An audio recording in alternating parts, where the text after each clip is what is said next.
এক ব্যক্তির জায়গায় ঢুকে 12টি মেহগিনি ও দুটো আম গাছ কেটে নেওয়ার অভিযোগ উঠল এক ব্যক্তির বিরুদ্ধে। ঘটনার অভিযোগ নিয়ে নাদনঘাট থানার দ্বারস্থ হলেন তুষারকান্তি ঘোষ নামের এক ব্যক্তি।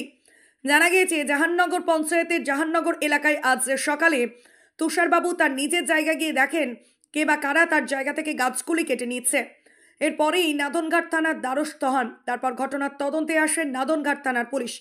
প্রসেনজিতের রিপোর্ট, সুন্দর বাংলা নিউজ। কাটলো কারা, কি অভিযোগ? আমি তো জানি না, হঠাৎ করে এসে দেখি সকালবেলায় ওই 9:30 নাগাদ গাছ কাটছে।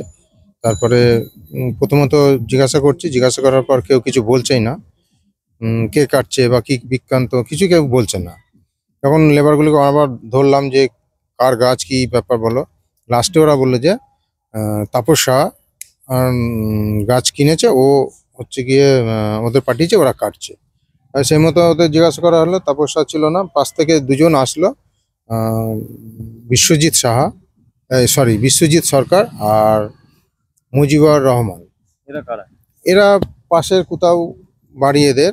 এরা বলছে আমরা আমার যে মালিক বিক্রি করেছে, সে বিক্রি ওনার সঙ্গে নাকি কোনো সম্পর্ক আছে, টাকা পয়সা কি লেনদেন আছে সেটাও আমি জানি না। সেই মর্মে উনি আমার গাছগুলো ওরা থেকে গাড়ি থেকে কেটে নিয়ে গেছে, আমি বলার পরও শোনেনি।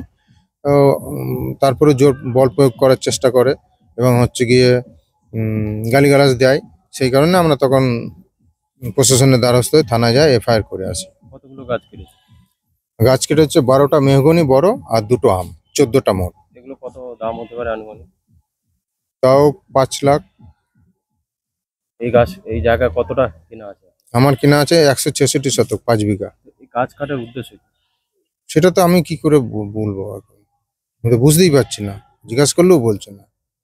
অভিযোগ করেছেন? থানায় অভিযোগ করেছে। কি নাম আপনার? তুষারকান্তি ঘোষ।